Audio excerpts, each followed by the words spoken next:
Guys, the show is starting live. Let me just get my co host and we will be ready.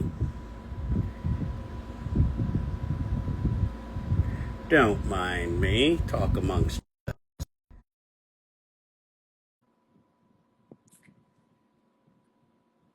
Okay. Let's see. There he goes. So we are starting the show.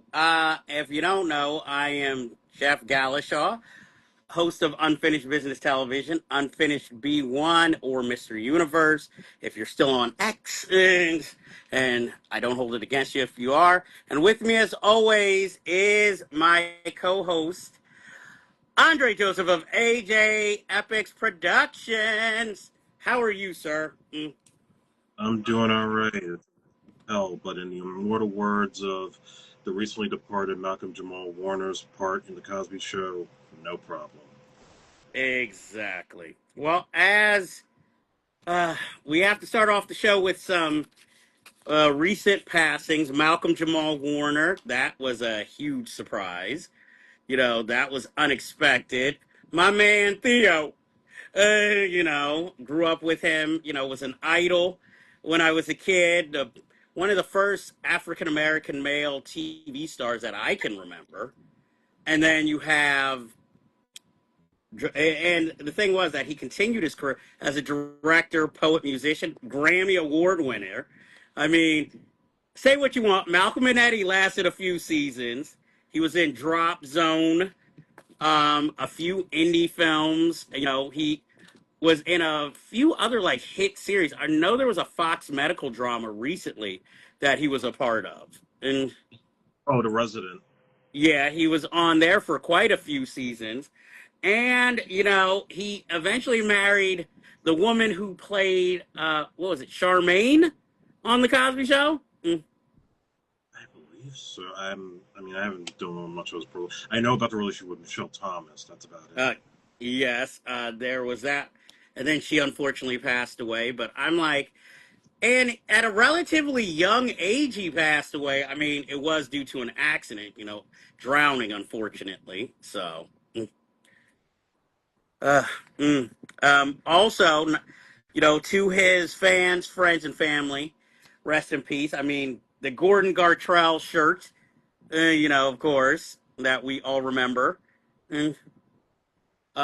There's I'm trying to think what other. What was it? I remember the first episode I ever saw of The Cosby Show in its entirety was the one where he pierced his ear and got in trouble with Cliff. Yeah, I remember that episode. There were so many memorable moments when he tried to sing the blues for Justine, Or when and then Stevie Wonder starred and he got to the studio. That was cool. yeah, jamming on the one. Um, there was also, of course, doing Ray Charles with the sing along with the cast. That memorable episode, and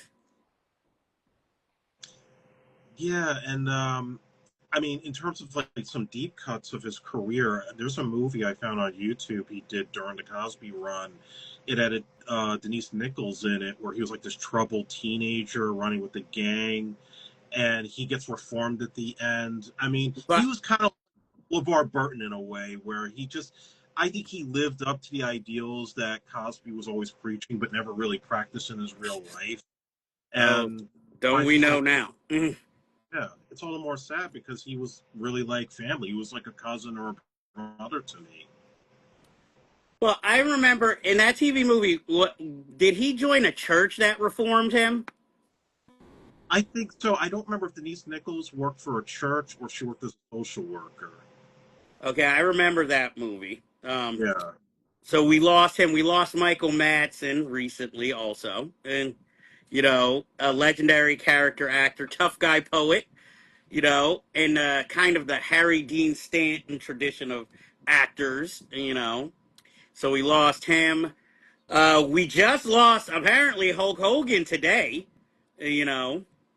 Um, Say what you will, he doesn't have the best reputation as he got older. But I'll admit, when I was a kid and, I still thought wrestling was real, I was one of the Hulkamaniacs. Say your prayers, take your vitamins, So he'll always be, I like to remember him that way versus, I guess, the person that he was later in life. Yeah, when I heard the news today, I didn't know what to feel because of the fact that, like you said, a lot of controversies in the recent years. Never mind his politics, because listen, there's a lot of wrestlers that I idolize that unfortunately support the current administration, but I can't hate on them because of what they've done for the business and for other wrestlers and for fans. Terry Bollea was not a good person, and I'm just going to flat out say it. Okay, he was a racist politician behind closed doors, and he was definitely a womanizer. There were a lot of problems with this guy. So daughter didn't want to associate with him for a long time.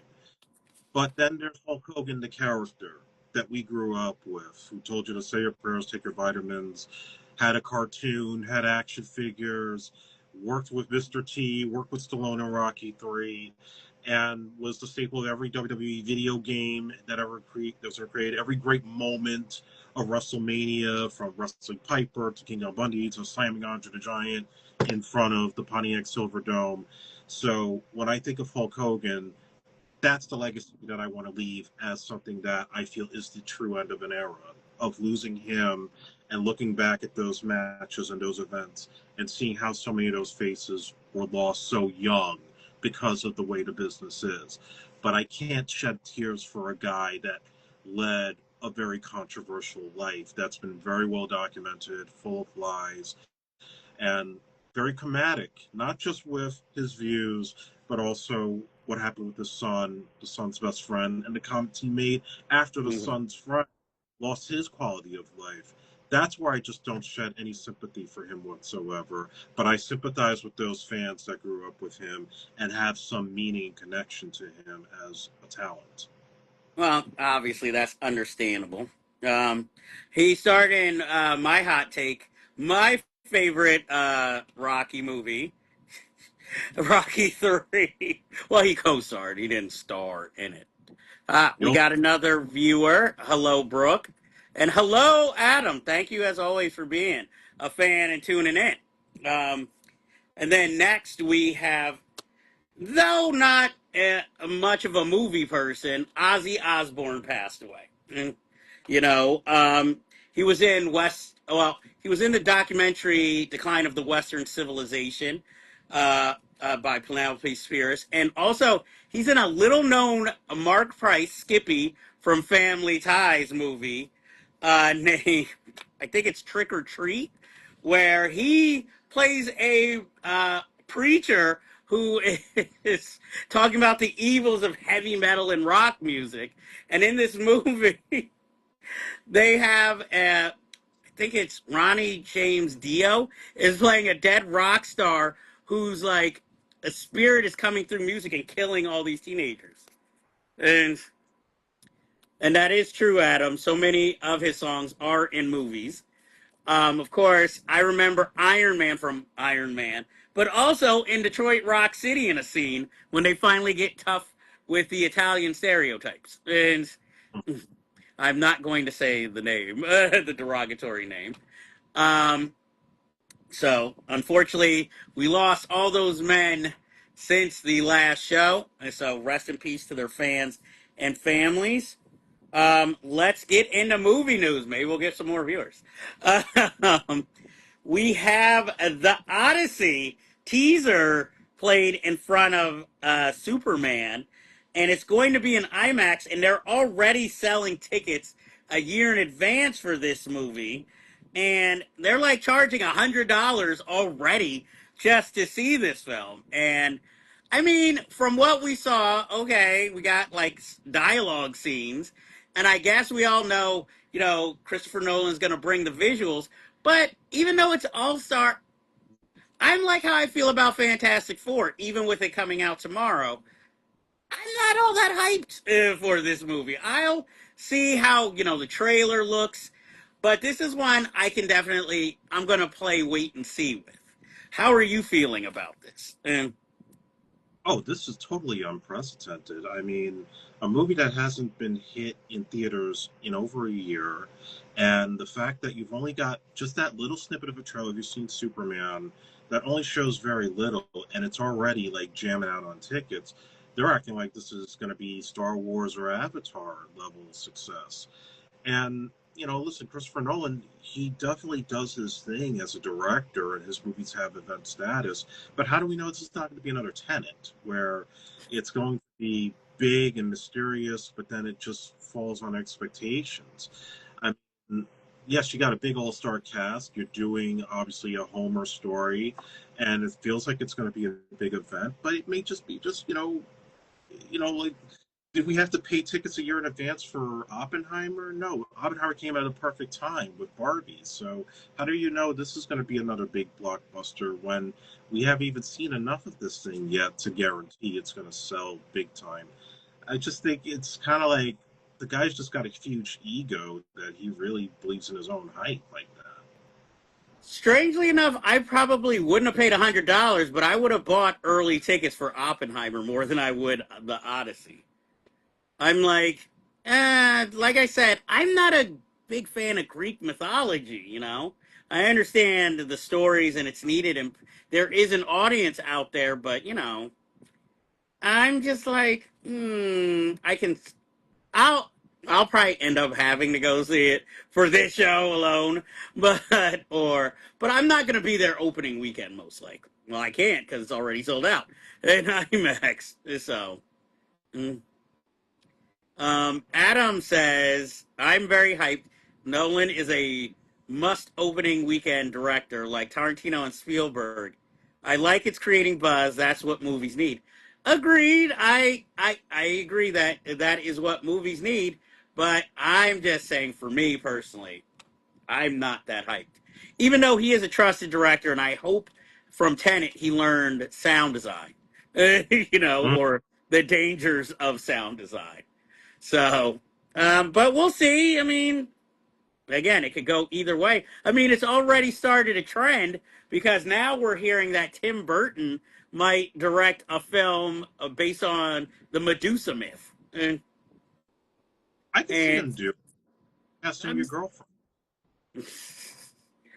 um, of course, well, that's how he always seems to do. But I mean, who's his girlfriend again currently? I get so mixed up with him these days. Oh, that would be perfect. So maybe that's what attracted him to the project. Though, even though she's not a box office name, I'd rather feel like Helena Bonham Carter would fit the role for his. I'm like, I mean, look, Tim Burton and his romantic life. I mean, now he also has supposedly the Attack of the 50-Foot Woman starring Margot Robbie coming out too. And That's been talked about for some years, and that's actually something I actually want to see just because I think she's a great choice for something like that. Unfortunately for me, I never saw the original 50-Foot Woman. I only saw the HBO movie with Daryl Hannah. So I think he can knock this one out in the park. well, I'd rather see the Medusa movie if I had a choice because it's something different. Depending, is it going to be playful in tone, or is it going to be more, like he's going to try and do something a little bit more serious for him?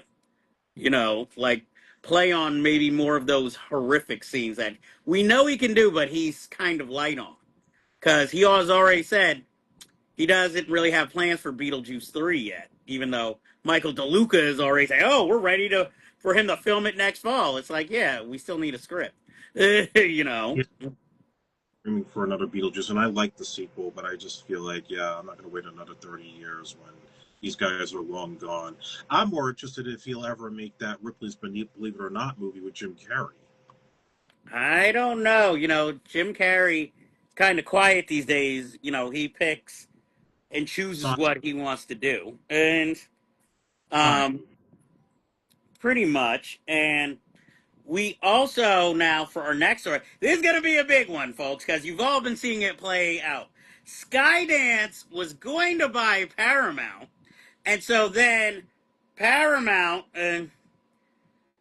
will in turn fired or canceled Stephen Colbert's The Late Show. And then after they did it, of course, uh, Trump gloated about how he thinks most of the late night hosts are unfunny except for Greg Gutfield, of course, on Fox News.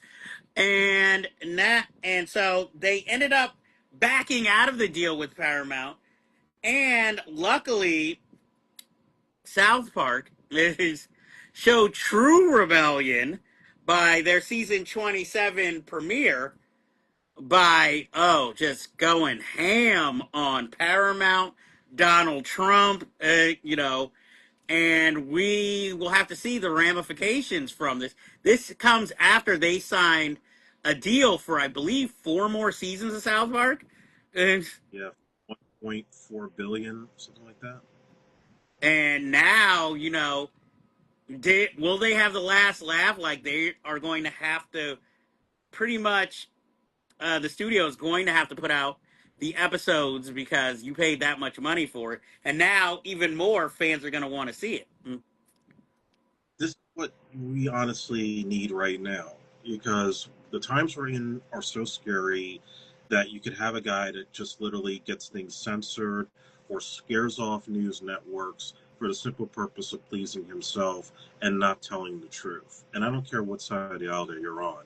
And I think what South Park did wasn't just hilarious, it was a true testament of pushing back against power, especially with laughter, because that's what was needed when Hitler was on his rise and you had Charlie Chaplin using satire as a way to push back against oppression. And this is what I think needed to be said and told because you're seeing it right now. These people are freaking scared out of their minds that they have to complete these deals and even end late night shows just to please one guy who's not going to be around, but yet they act like he's a king when he's not a king, and we still need to question that and stand up to it. Well, I agree. I think he needs to be cut down to size a bit because no man is above the law and no man is above being made fun of. It would actually help if he showed that he had a sense of humor, but we all know that's not going to happen. And Oh, um, so I'm glad at least somebody is actually putting their money where their mouth is and rebelling against him. I mean, Stephen Colbert is and has always done that, even when he did have a show. But I think, especially now, as his show's going to go down, I think he's just going to double up on it. And the irony, even though this isn't really movie related, is that then Megyn Kelly had the nerve to make fun of Stephen Colbert, calling him a crybaby. And I'm just like, Megyn Kelly, how many times have you been fired by networks? but how many times have you been insulted by this current man that's in the White House and things were said about your private parts? But you were okay with all that? You're just going to forgive it? Well, she also has shown she doesn't stand by her convictions in the past. So why would she start now? She's A lot just of us. going for that MAGA audience still that she thinks will support her when even they kind of have a disdain for her. And it's like that uncool kid or it's like Lindsay Lohan's character after she's been uncool in Mean Girls. Like, yeah, those guys suck, huh? And everybody just looking at her with the cocked eye, you know. He is basically the loser in the back of the class who wants to join the frat party and become one of the cool guys. And he will never be cool. Never, ever, ever, ever be cool. You're not Superman. You're not a Jedi. You're not any of those things. You're Donald Trump and unfavorable. And You're a lump no of shit. amount of And parties and military parades are going to make you look any bigger or better in front of the eyes of the world. As far as you're concerned, you are donut lard, dude. And cancel me. I don't give a fuck. And the thing that kills me is that you're not even original because you're copying Hitler's playbook, note for note. So it's like you can't even be original there. So we'll see. But whatever, obviously this show is anti-Trump. We try not to get too political, but he's forcing the hand. And like he forces his hands on women and children. But anyway, let's go on to our next subject. Um, your favorite project, the Michael Jackson biofilm, has been delayed again to April 2026. I can't say this is a surprise. I'm sure it's going to get delayed again. To be honest, and Yeah, at this point, I just hope the quality will be up to standard, that it's going to honor the man's legacy. They didn't say, interestingly, in this press release, if it was still going to be two parts. Assuming it yeah, still I will. was gonna I was gonna ask you. Uh, It has to be, because that's just too much of a life to condense in one film. And I just feel, yeah, you're probably going to, unfortunately, for legal reasons, not tackle the 93 case, but they'll probably find ways around it to address the controversy.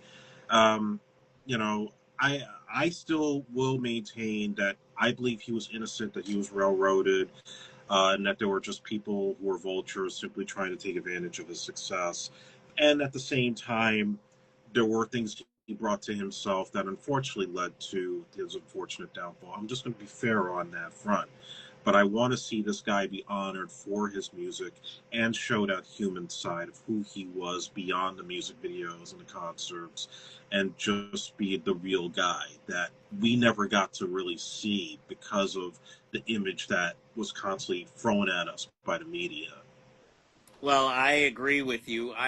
We there were many vultures, Wade Robson, who came in after his death. I agree. I can't say he was 100% innocent, but I think he was not guilty of the charges he was facing. I don't know what went on, but I don't think it went down like the way that I guess his accusers are, because there's just too many questions. And really, the only thing that helped pick up steam was clearly biased, a two-part documentary that didn't really even tell the other side of the story or interview anybody else. Yeah, the accusers were not pushed back. There was even a sequel that got released today, which had some counterpoints in there, but still, I mean, at the end of the day, I've kind of maintained the fact that if you're going to give back to kids, there's a way to do it and keep it at arm's length. You look at somebody like Mr. T, and I know it's a weird example here, but Mr. T was all big about kids back in the day, just like Michael was. The only difference was he didn't get a house and have kids sleeping over. I mean, just in general, unless you have your own kids and their friends are sleeping over, that's one thing. At least there's that responsible adult supervision. But to spend time with kids, to have them sleep over after certain hours, regardless of whether you're in the room or not, there is a line that you shouldn't generally cross. But that being said, I don't think he really crossed it. He just had that mindset of being a kid that never grew up because he thought he was Peter Pan. And that got misconstrued by a media that really wanted to see him be a drug addict and wanted to see him downfall the way other rock stars downfall when they get too high for success. That never gets talked about, because Whitney Houston and all the others, yes, they had their problems, but who also added and fueled those problems? It wasn't just them, it was their record labels and it was the media. So they have as much responsibility for what happened with Michael as Michael did for himself. As will the eventual Britney Spears biofilm. That's not either. I'm like, hey, I'd watch the Britney Spears film. I mean, if it was like professionally produced, not like a VH1 or Lifetime TV movie version. Oh, no. Um, we're oddly getting political this week. Well, since we're getting political, finally, hopefully, they bring Gary Coleman's killer wife to justice. Yeah, FBI needs to reopen that investigation today. So, as you mentioned, she was on an A&E special where she took a lie detector test, failed it, Now questions are being raised, as we raised in our unfinished business episode last year about the Gary documentary and some of her statements. I believe she killed him, and she's covering for it. And Keystone Cops didn't do their job to investigate it thoroughly. So I hope somebody, and I don't trust this Justice Department right now, but somebody needs to really look into it and get to the bottom of it. I agree. Next on our news, trust me, we got plenty of news, folks. So since you guys are not commenting, we are going to keep it moving along. Um, Joe Esserhouse, clearly needing money, has decided to reboot Basic Instinct that he says will have serial killers, a demonic twist, and no woke culture. The first half made it sound like it was going Ryan Murphy, American Horror Story. And then until he said no woke culture, then it was like, okay. But I'm like, what woke culture was in the original? What? That she was bisexual? Yeah, I mean, that was controversial at the time, but people still saw the movie anyway. It made a shit ton of money. I don't think that's really like, turning off people who were anti woke. And not to mention, it's not like they really did anything. There's one scene of them dancing together in a gay club, and that's it. So where is like it wasn't like a film where it was like full on, lesbian orgy scene or even a woman on woman love scene. So I don't understand him with this this won't be woke. I'm like, is he just trying to make like a conservative R-rated film? And with serial killers and a demonic twist. Like, and the demonic twist is she had an abortion. Is that it? With Mel Gibson and have him replace Michael Douglas now that he's retired, like, is that how anti woke this movie's going to be? Yes, it's going to have Kevin Sorbo. It's going to be so anti woke. Yeah, he probably would take that role today. Just cut his hair and gray him out, and he just has to sign a nudity clause for the ladies. And maybe Dean Cain can get in so he can stop complaining about Superman. They could have a threesome and then say it's not gay. It's not gay if you got paid for it. That will be their slogan. And It's not gay if appealing to the Christian audience. Get Kirk Cameron to play the oh, partner. Kirk Cameron, if his wife ain't in it, he ain't showing up. Yes, his wife has Sharon Stone's part. Well, I haven't seen her recently, but I'd have to check. But I'm like, that's okay. She'll always have growing pains.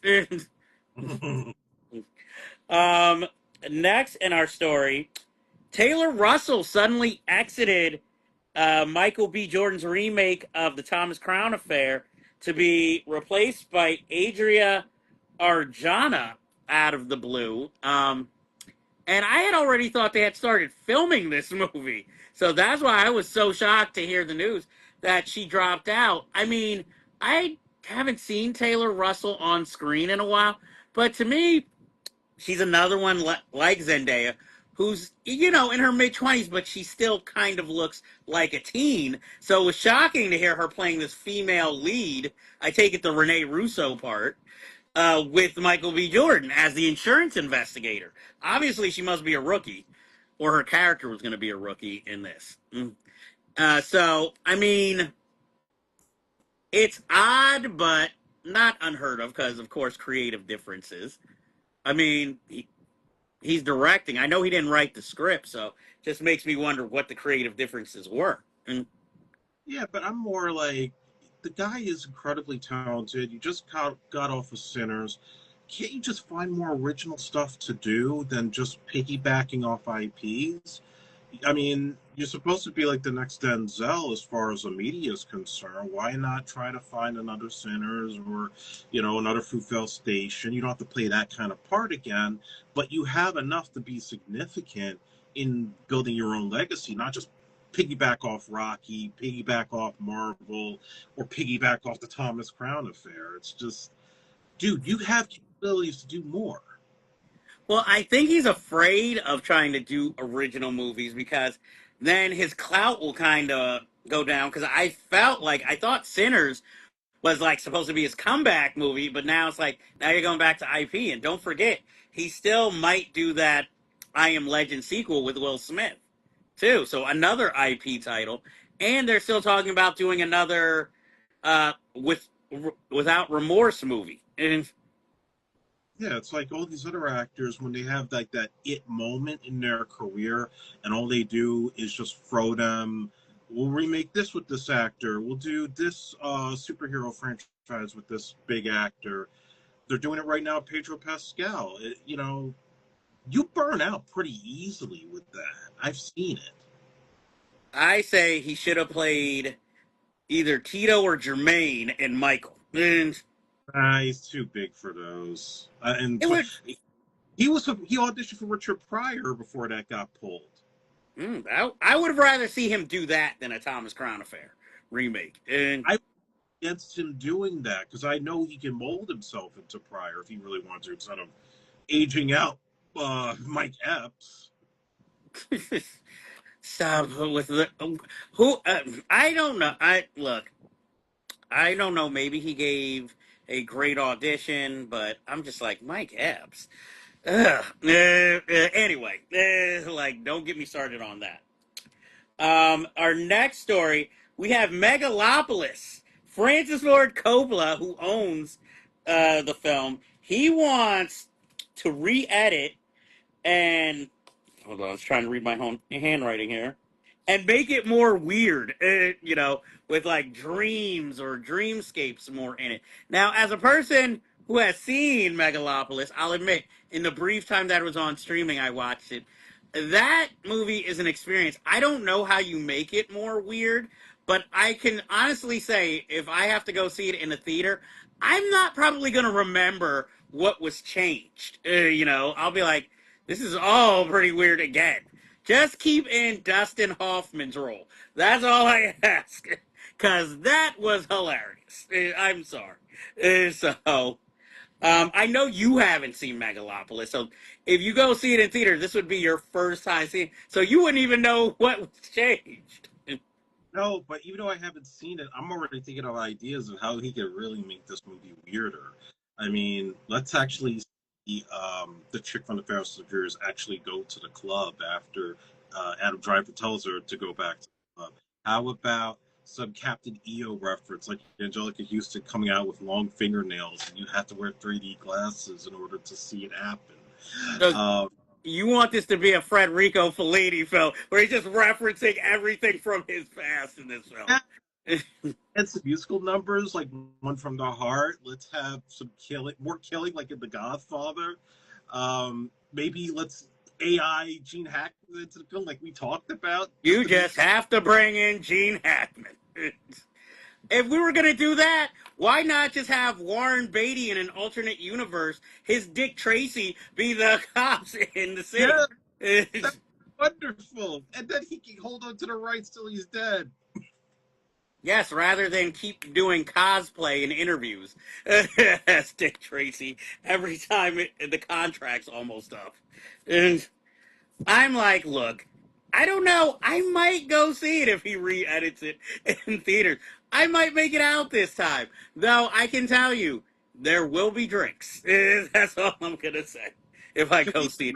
bring a guy onto the screen that talks to Adam Driver instead of having to get the usher to do it? That's gonna. Well, I mean, I don't know how much money he has after putting this out himself. If he can afford for actors to be at every show, it's just like now any theater that shows it, it's like, well, you guys got to get. I mean, in New York, it'll be no problem finding a struggling actor who'd want to be an usher too. I mean, look, it's not being hit by tariffs. I'm sure he's got enough wine money he could pay for some sort of 3D hologram like CNN had that year for the 2012 election. You have the guy coming out talking to Adam Driver. I'll Well, do it. what do you think paid for the movie was the wine money? He sold his vineyard. Yeah, so So he probably has plenty of money left over to do it. he spent $120 million. I don't think he sold. I don't think Coppola wine was like billion or even 500 million. So Deal with Kevin Costner, you do a double feature with the rest of his Horizon movies, and Megapolis is a double feature. I'm not going for an Andy Warhol 6 to 8 hour movie experience watching. I'm like one person I respect. I respect Kevin Costner to a certain extent, but if you gave me a choice, Francis Ford Coppola film versus a Kevin Costner directed film, I'm probably going with Coppola. And Yes, Adrian, $120 million of his own money. yes, Adrian, $120 million is how much Megalopolis costs. Hey, you can't get Lawrence Fishburne and John Voight for cheap, you know. So, and our friend Charlie Talbot, he was in it too. So, To you know, get Hoffman out of the retirement home. hey, he was hiring canceled actors. Shia LaBeouf. I don't imagine he was that expensive. No, You he's cheap. got, I mean, Dustin Hoffman. Jesus, I'm trying to think of who else. Lawrence Fishburne.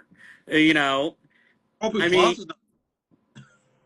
I'm just wondering how much Adam Driver they had to pay. And He mm, probably took a cut just to say he worked with him. I mean, if I was a star, I would. Because again, who knows how many films Coppola has in him? Unfortunately, you know. But let's move on. And hello, Billy Boom and Adrian. Thank you for watching our show. Appreciate you. Our next story, trust me, we're getting to Kevin Feige, people. That's a lot of stories all in one. But the Mortal Kombat 2 trailer came out, speaking of Billy Boom, with Carl Urban as Johnny Cage. The way they're making this film look, it makes it look like the first Mortal Kombat was the prequel, and that obviously they put more money into this film because Carl Urban is in it. Well, I wasn't sure of the choice at first because I'm a big Johnny Cage fan, wearing glasses similar to his from the game. And so seeing the trailer, I'm like, yeah, no, he kind of got it. He's supposed to be this egotistical dick of a movie star. But here's the thing about it, though, because I mean, I kind of like the first Mortal Kombat, and I will even go as far as to say I still like the 5 version. I saw it in the theater.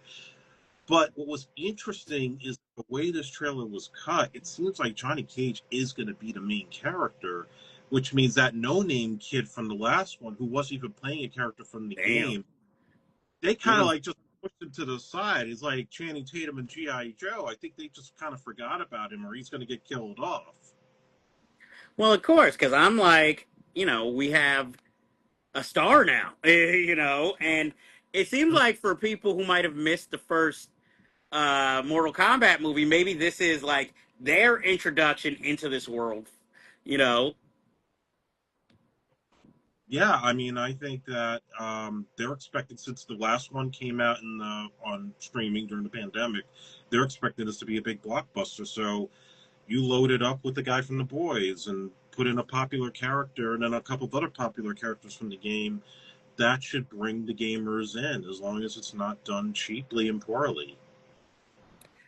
I agree. I mean, this with Carl Urban, it makes me a little bit want to see this because we did review it with Billy Boom on the show, and you both liked it. I did not.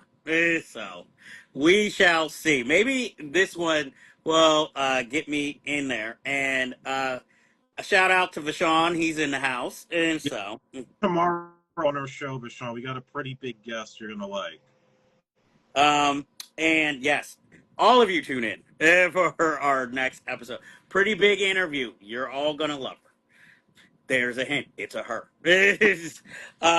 Next, I know this is the story you've been waiting for all episode.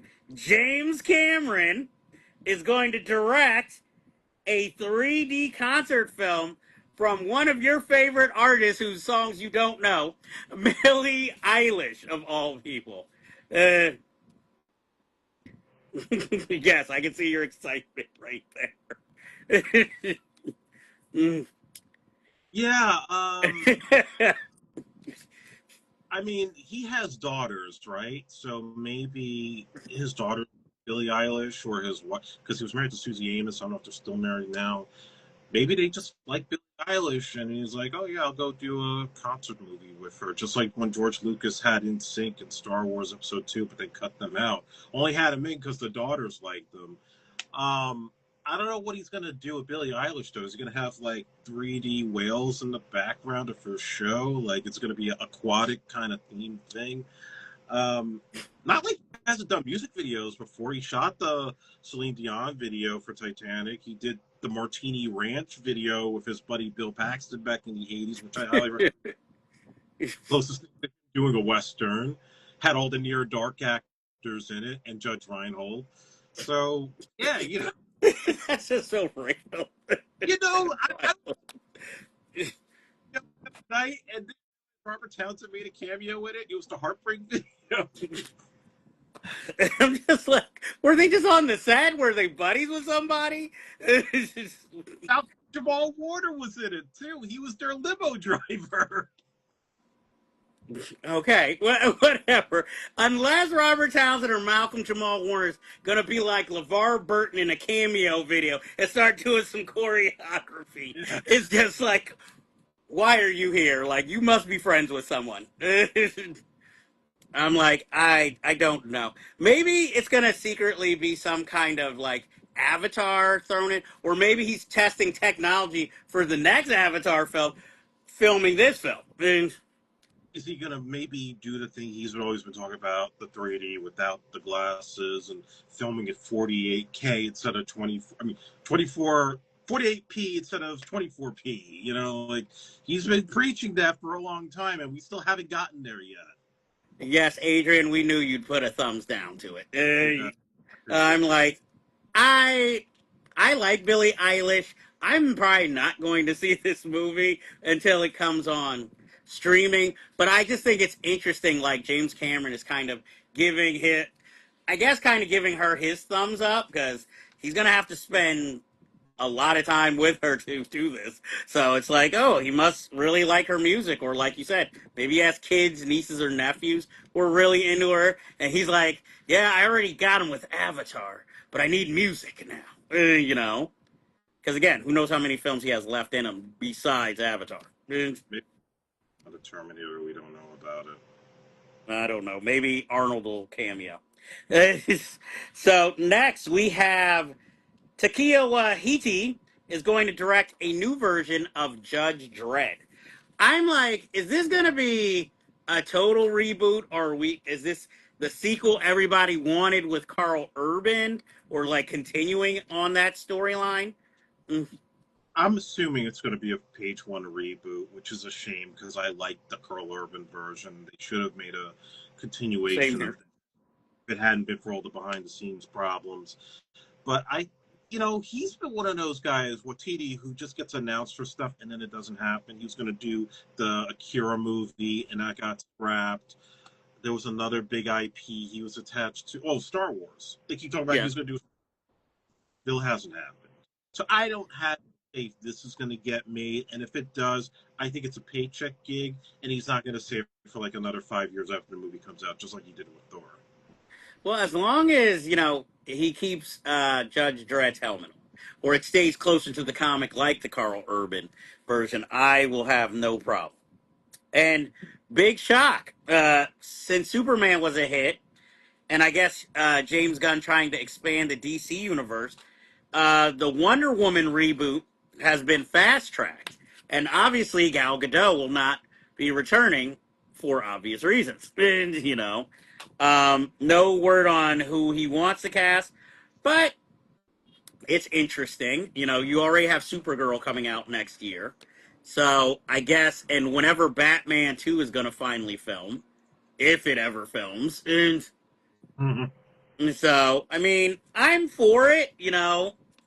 I'm just wondering, like, is it going to be again an origin story, or again, like Superman, is it just going to be like, okay, we're like smack dab, her entering this DC universe?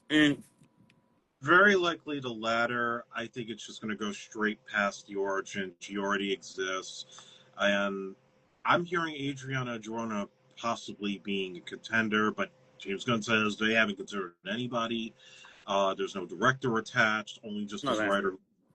the Supergirl movie that's coming out. So, I mean, there's a lot of possibilities of who they could get, but I think it's just they gotta just build the universe, and I'm sure he'll get somebody all right. There's even a possibility he might direct it. It wouldn't be surprising. I wouldn't be surprised.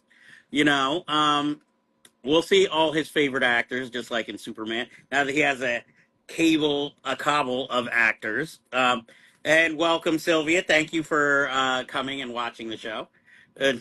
Uh, so we'll see how that ends up, which is interesting because now, not shocking, David Zaslav a few years ago rejected Tanishi Kowaiti's Black Superman movie by saying that it was too woke as it was set in the civil rights era. Mm. Not surprising coming from Mr. Zaslav, who's a fuckhead. At the same, ever even as a black person, I was never really crazy about the Black Superman idea. I don't know what that was supposed to accomplish other than to just, pull another Black Panther and get people in an uproar to come out and support. I'm just like, listen, do more Black Panther type of movies. There's so many other Black characters in comic books that have not been tapped on yet. Oh, And we'll get to those. And we're definitely going to get to that. But there are those characters you haven't touched, even characters that are not Marvel and DC that have followings that you can make into films right now and don't have to cost a lot to make. I don't like when Hollywood thinks that they have to race swap established white characters. I'll make an exception when they do Spider-Man because I know Miles Morales is very popular in the comics and they kicked ass with the Spider-Verse movies. But outside of that, you don't need to keep pandering with established characters. I can relate to a Batman or Superman enough because of my fandom as a kid to enjoy them, regardless of what their skin color is. And I'd rather just let them stick to canon or maybe switch it up every now and then with a new identity, but don't do it because, oh, we're trying to please a black audience. That to me is pandering, well, unless you're getting I'd like. Go ahead. money. No, I was gonna say I'd like to read that script, or I'd like to see that play out in a comic book title. Oh, yeah. That. Oh, okay. So or even was it the I don't know if it still exists, the WB animation where they do like those tales. I'd like to see it that way. I think it'd be interesting, but I do feel like if they would have made it into a movie, it would have divided audiences, and then I can just hear the jokes now about they eat since half these black movies, unfortunately, seem to copy more popular movies. This would have been Superman, the black version of a Superman movie. Mm. Right. And it's not needed right now. Even if they think that, it would just generate buzz and get black audiences to come out. They're not stupid. They came out for Black Panther for a reason. And you know what? You didn't even have those big numbers for Blade back in the day, but it still did well because it was the first Marvel movie that actually had like a real budget behind it. And Wesley Snipes. True. Um, and in our next, I guess, news story, Guy Ritchie unfortunately has dropped out of Roadhouse 2, and they replaced him with the director of the latest John Cena, Idris Elba, Priyanka Chopra Jonas movie, Heads of State. I think if Guy Ritchie hadn't have circled the project in the first place, this director would seem a little bit more natural for the sequel. But it's like after you get your hopes up, at least for me, with a Guy Ritchie doing Roadhouse 2, and then it's like, oh, this other person who's not as prestigious is going to direct it. It's like, oh, okay. So it's like it kind of deflates me for the sequel. Not that I love the first film, but I think the sequel could go many places, and unfortunately, with this director, I'm afraid it's going to be just like Heads of State, where it'll be entertaining, but again, it just feels like filler, or rather than an actual, film, if that makes sense. Mm. Yeah, it'll just feel like it's just by numbers, very generic. Guy Ritchie, granted, he's taken some paycheck gigs, but his status alone could have attracted a lot of big name talents to something like this, even if it is a sequel. Um, and I've seen this other guy's. I mean, I've seen Nobody. I've seen Heads of State. It's all right. I could see where his style would match with the first one by Doug Liman, but doesn't get me any excited for it. Yeah, I mean, at least go get David Ayer when he's not directing. Uh, what's his name? And the bald guy. Oh, Jason Statham. Yeah, when he's not directing Jason Statham movies. Hello, Mr. Reyes. Thank you for coming and viewing. Mm. Guys, feel free to comment or ask questions of your own. Because if not, we're just going to keep going through this list of stories until the end. um, well, next story. Baz Luhrmann is finally making another movie, and it's going to be the story of Joan of Arc. I'm sure it will be a pop cultural mess and delight. And I'm actually kind of a little bit excited. I wish it wasn't Joan of Arc necessarily, but I am excited that he's making another movie finally. Yeah, and Joan of Arc is a very tragic tale, but also uplifting at the same time, given a musical feel. Just keep Sydney Sweeney away from it. That would have been his bread and butter. But what I don't was Joan of Arc supposed to be a teenager though? I know Mila Jovovich played her in the Yeah. Luc Besson movie, but I'm just wondering. Originally, again, I'm not that up on history, but I don't know if she was a teenager or if she was a woman, a grown woman. And Yeah, I believe she was a teenager.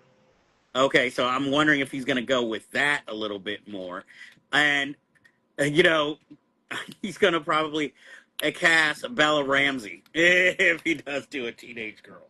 And That's a short list. and I agree, Adrian Crawford. Cannot wait for the soundtrack because that is the one thing Baz Luhrmann is really good with, is soundtracks for his films. And next in the land of duh, Megan 2.0 bombing and Jason Blum of Blumhouse saying we overthought the film. No kidding, because okay, me, you, and our friend Sylvia went to go see the film in theaters. Now it originally came out in January, so it didn't have that much competition to catch the audience's imagination to who went to go see this film. So why would you put the sequel in summer when it already has all like such stiff competition? I think the film should have been released again in the dead months, where it had stood a chance. And then you take away the horror element to make it basically an action comedy that basically apes Terminator 2, only with dolls. And Yeah, I mean, I still haven't seen it yet. I've been wanting to check it out, but I'm just like watching that trailer and seeing the direction they were going with Terminator. Yeah, that wasn't the right way to go. I think they needed to stick with it being a summer flick. Yeah, and it was a little overhyped, so I think that didn't help it either. Yeah, there's a lot of messy stuff there. But it seemed like as it got closer to being released, the studio seemed to lose more and more faith in it because you didn't really hear about it as much when it was, time for it to come out. I mean, it did get a popcorn bucket at least, but you didn't really see much other than that. I don't even Yeah, think I don't that even, Mattel Barbie doll for Megan. That was like a little too much. well, I don't even remember seeing posters that much for it. So I'm just like, and now what's going to happen to the spinoff that they had planned on making? And Well, that's still coming out. They already put that in the can, but uh, now they're gonna really rethink the marketing on it. yes, and like kind of make it an actual horror film. And it's a shame because I was happy because Akilah Cooper, who wrote the film, is an African American screenwriter, and I really wanted her, this to be her franchise so that maybe she could get more lucrative jobs. I'm just wondering if it's going to be like, is this going to be her Chucky? Where she's just going to keep trying to come up with different ways to bring this franchise back. It's me. I'm hoping a Riddick style comeback since what's his name? Vin Diesel won't let those movies die. Now, what some of you may finally have been waiting for, we're gonna go through all the Marvel stuff that Kevin Feige talked about. Let's do it. Okay. Again, anybody who has questions, comments, please feel free to put it out there. So Feige,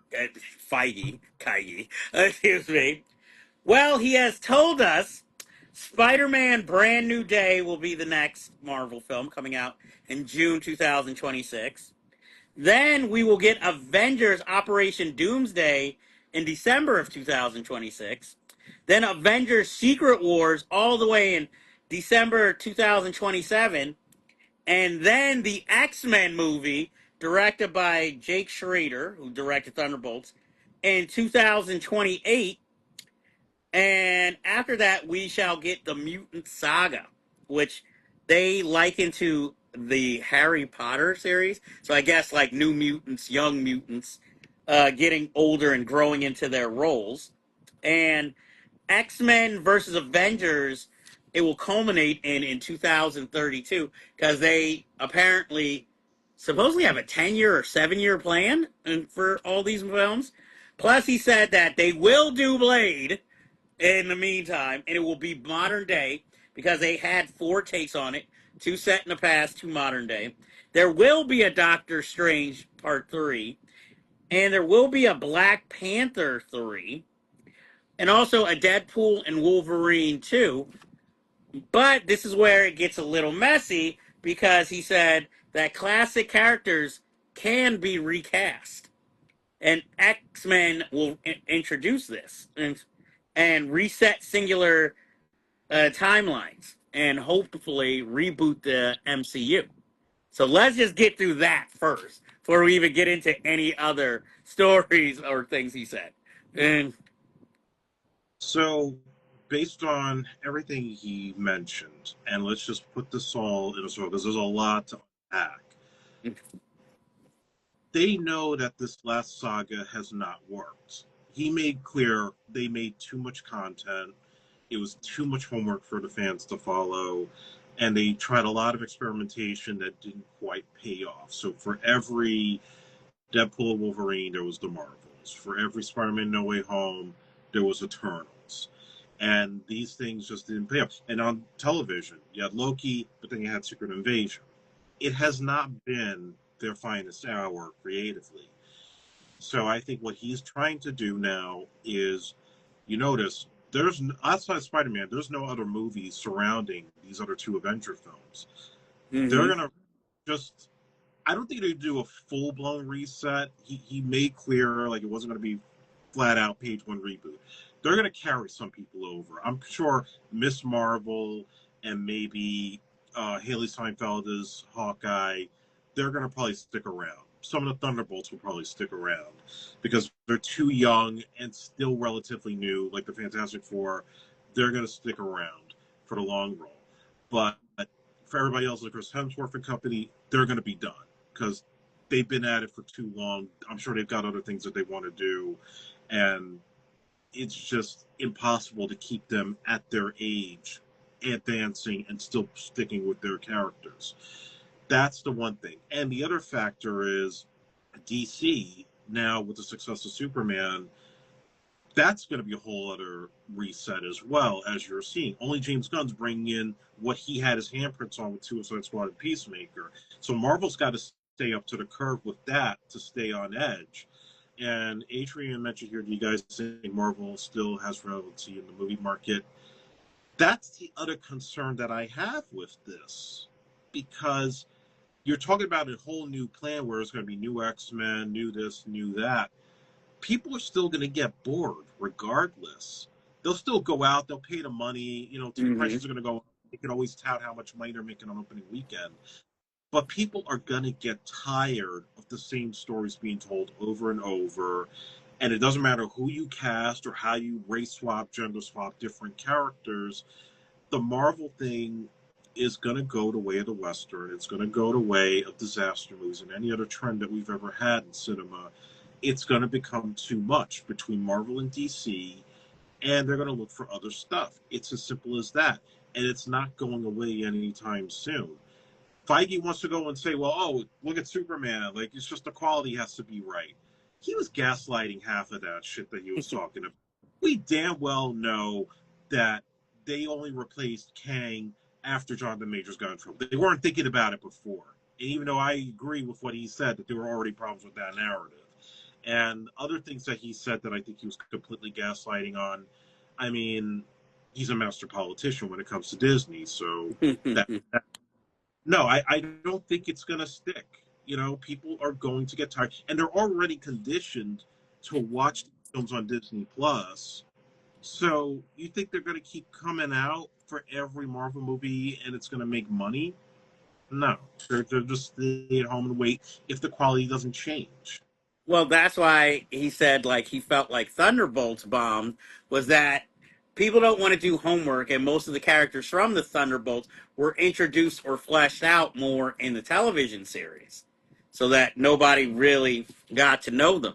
I mean, I think there will always be a place for Marvel, but I think it's a bigger universe than Star Wars because again, there's a whole history between Marvel characters, but I think people just like Star Wars are starting to get tired of, these super that is maybe why like DC is they are starting kind of on the come up because now they're kind of, I guess, their movies are a little more now, a little more, I would say, lightweight, but enjoyable and happy.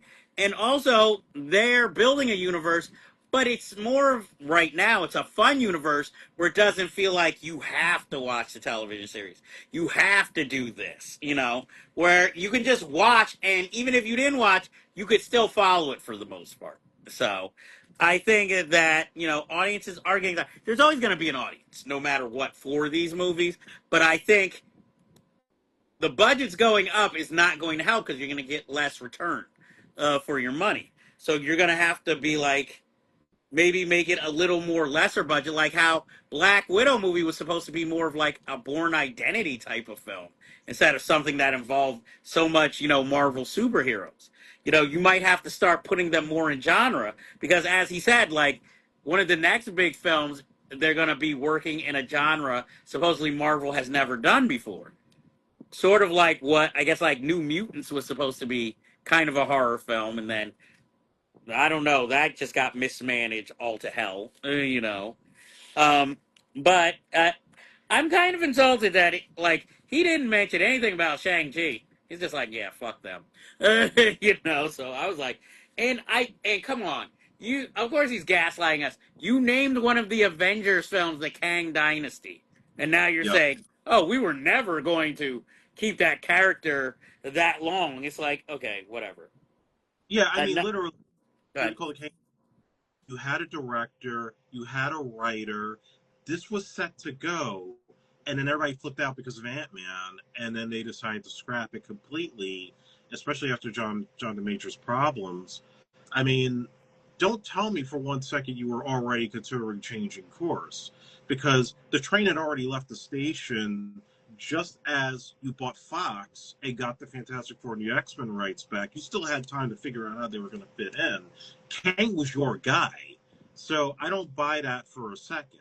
And even the stuff about Blade, oh, we wanted to make it more than just a guy dressed up in fighting vampires. Uh, no, that's basically what it is. You just couldn't figure out how to fit vampires into the MCU. Yeah, I mean, all they have is Morbius, and that's Sony so far. He also said Miles Morales will not be in the MCU in the near future because of the deal they made with Sony. So until Sony is done with Miles Morales, they have promised not to touch him or bring him into the MCU. Yeah, I guess that Tom Holland's run's going to end probably after Secret Wars. That will be around the same time they finish the Spider Verse movies, and then they'll bring Miles in for the Mutant Saga. We'll see. He said Young Avengers is a possibility still. And Yeah, but do they sell it as a movie or a TV show? Because I think it's a big risk as a movie given where Marvel is at right now. That's true, but he did say Kamala Khan will return. And Yeah, well, I have no problem with that. She at least is entertaining. As I said, the show wasn't necessarily for me, but it wasn't built for me. It was built for kids. So that's why I don't mind it. The movies or the second film, that's a different story. Lower budgeted projects, less TV series, only one TV series a year. Because he said, well, I said the Thunderbolts, this stuff why he thinks Thunderbolts bombed. And he also said Born Again season 2 will not be affected by the Thunderbolts. And yeah, they want to keep it street level. yeah, I can understand that because it'd be weird. One of the characters for Thunderbolts, like was it Red Guardian, just showing up on Daredevil when it's a lot more grounded than the Thunderbolts was. Um, Clea, Hercules, Mephisto, Eros might not necessarily be coming back. And These are all the characters, by the way, that were in the mid credits, post credit scenes. yeah, and I can understand because really there's no room for them, and if anything, it kind of feels like it was a cheap ploy to get people or the audiences excited that they might come in, the next film. But also, I feel like I guess maybe keep them around just in case. But to me, it also shows the expanding Marvel universe in general. Like you never know who could just drop by. It's like, hey, special guest Mephisto. Somehow that sounds perverted. Special guest Clea. Special guest in the house tonight, Hercules. Like, oh, he's a thorn in Thor's side, but what's he gonna do against Captain America? I don't know. Nobody. It's well, I mean, Brett Goldstein fans are the only ones who care, and I am one of them. So, but I didn't really care if he was going to be in the Marvel universe. But it would have been a nice check for him. And to cover up, I guess his interference, he says changing movie scripts and reboots are okay. Because he Yeah, says he's a perfectionist and no script was ever 100% great. And yeah, that gives me faith when you're making a movie yeah. with a Make budget. movies, guys. You have a solid script, and then you go and you shoot that script. And if changes get made on set, that's why you have writers who have to be there to make sure those changes are accurate to the story you're presenting. You can't just have an actor improvise and then not write it down, unless it's like Bad Boys. But okay, he's even trying to now say, "Oh, we have a completed script for Doomsday." All those rumors that we don't have it together, then why are all your deals not locked in? You didn't announce everybody that's in the movie.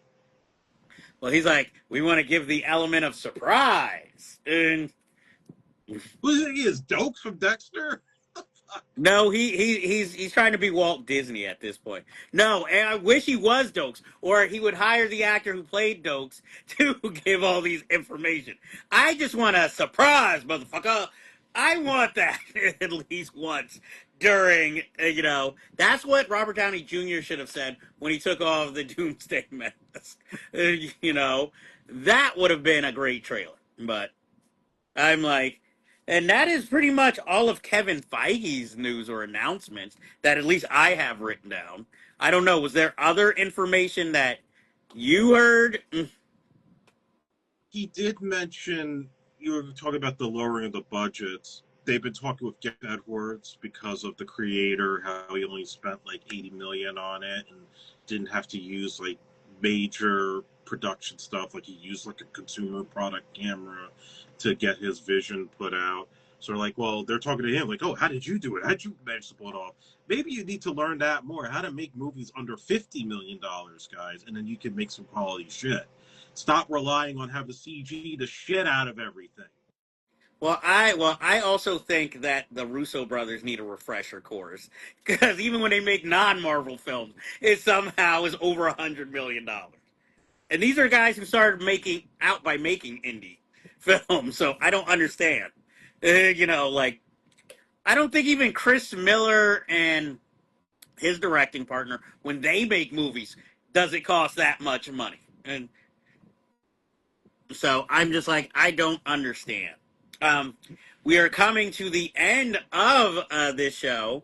We will bring up some trailers that were released and maybe some reactions, and then we will get out of here, guys. But we appreciate everybody who's still watching and who came by and watched the show. Of course, it'll be on our accounts immediately after if you want to watch in full, and eventually it will be on the YouTube account. Um, there's been 20 like trailers of one battle after another with Leonardo DiCaprio, Tiana Taylor, Sean Penn, and it's getting me more and more excited because this is my most anticipated movie of the year. So I'm really looking forward to September 26th, seeing it. I'm going to see it opening day.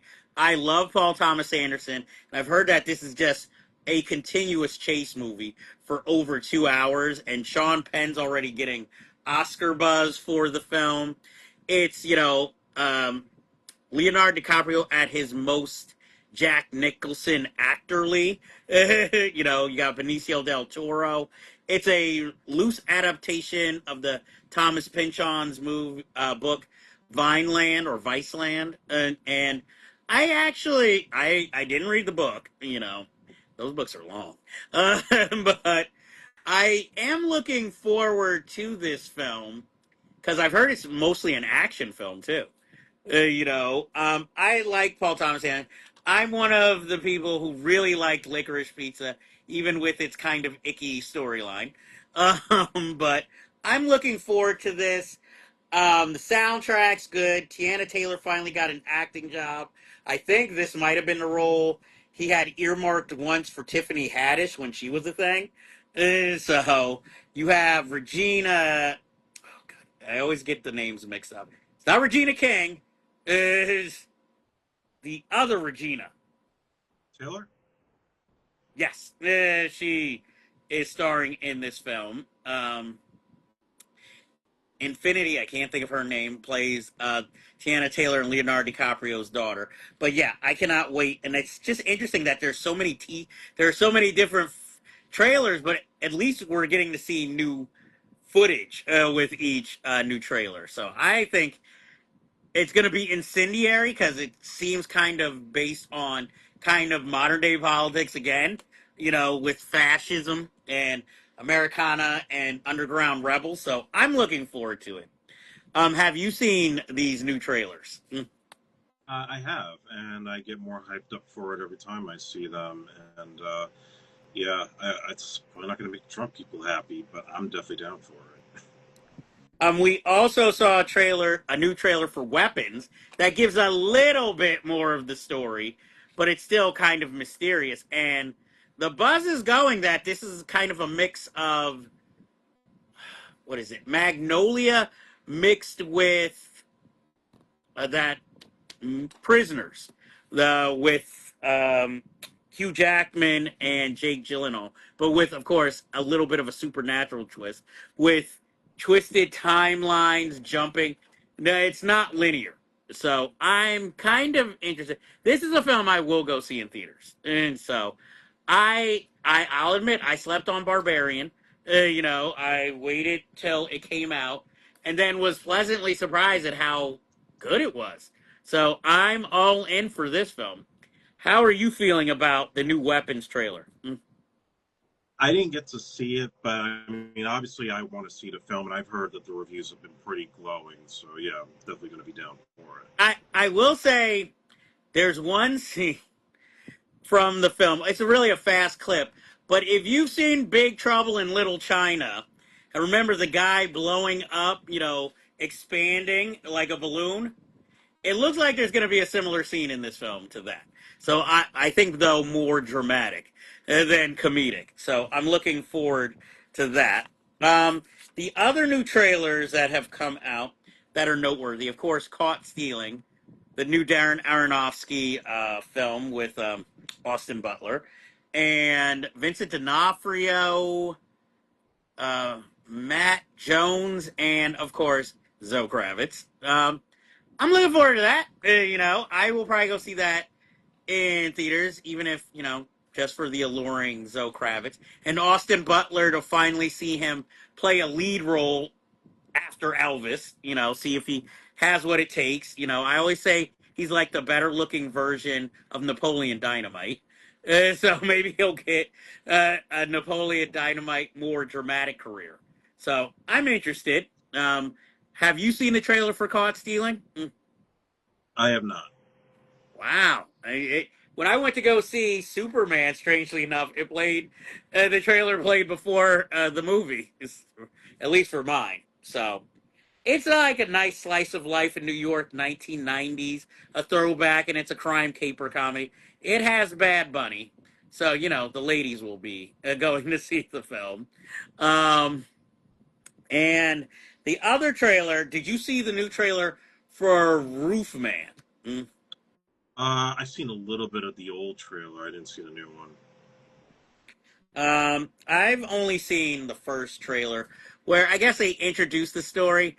Coming from the guy who made uh was it Something Behind the Pines? I didn't expect this one. This just looks like a light romantic comedy that's also based on a true story of a criminal who escaped. It just seems more quirky than must see. Mm. Yeah, very quirky, very much along that Channing Tatum comedic line. Um, that feels like one I would wait for on streaming. It'll depend on ratings for me. I'm kind of interested only because of the director more. Um, and Adrian, when you say you're on the fence for that trailer, are you talking about Caught Stealing or Roofman? And so those are like the new trailers that I think I have written down. There's of course been more. Oh, we have to talk about the Running Man trailer. And Oh yeah. obviously, it's going to be based more on the book. So, okay, he said caught stealing. I can understand. But I feel like it'll be a nostalgic trip. I'm still talking about caught stealing. But for Running Man, I like that it's going to be, uh, going to the book more, making like and everywhere they go, the game is being played. It's not necessarily just in this arena, and he's doing it for his family. And you have to rethink the roles a little bit more. There's not going to be that Richard Dawson type character. Now you have somebody who's actually running the network, who's more in charge instead of just this, I guess, game show host. And of course, if you're going to have somebody who's going to be imposing physically and mentally, why not Josh Brolin? And I'd like to see Josh Brolin bust some of those old play moves, old boy moves, old play. What the fuck? I think I'm thinking of Coldplay in that controversy. Have them do the soundtrack. They need to work. And no, they'd probably be better off with like Roof Man doing the soundtrack to that. But I mean, I'm excited, and it's Edgar Wright, so I'm already there. That's all you need to get me into the theater. And Glenn Powell, he's a good leading man. Look, I like Glenn Powell. I'm not in the Glenn Powell boat of whenever he's in a film, I'm excited, but I'm just like, I know he's a good actor and a good screen presence. So and he does manage to surprise you sometimes. Look at Hitman. Is so. What are you feeling about after seeing this new Running Man trailer? And I'll tell you the truth, it looks fun. I mean, it definitely is way different than the Schwarzenegger movie in a oh lot yes, of, and you can kind of tell they're lifting more from the book. But you could see that Glenn Powell's having fun. You could see that Josh Brolin, they're kind of like split the villain part with him and Coleman Domingo. Coleman Domingo kind of being the Richard Dawson of it.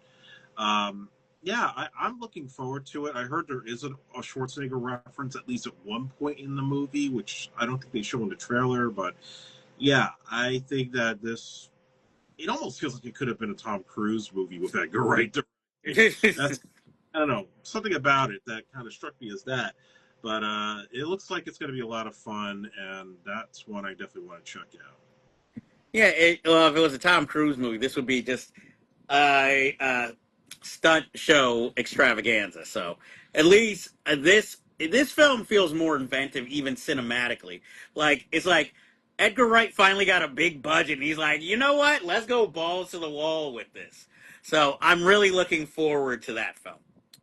And guys, that is actually it.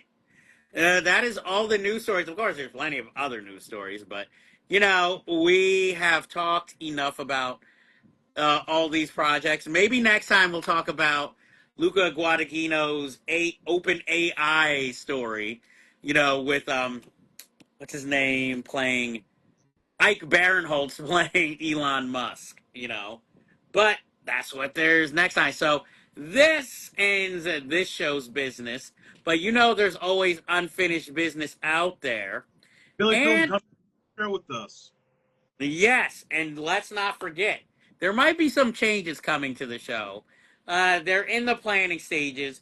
You'll see if it happens, when it happens.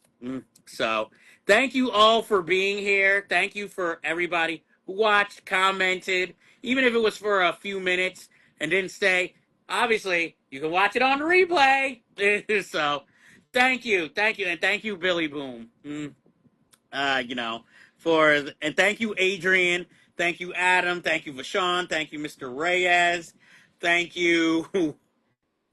If I forgot anybody, oh, Sylvia. If I forgot anybody, I apologize. But we thank you for always tuning in and for being here this episode. So until next time, we bid you adieu.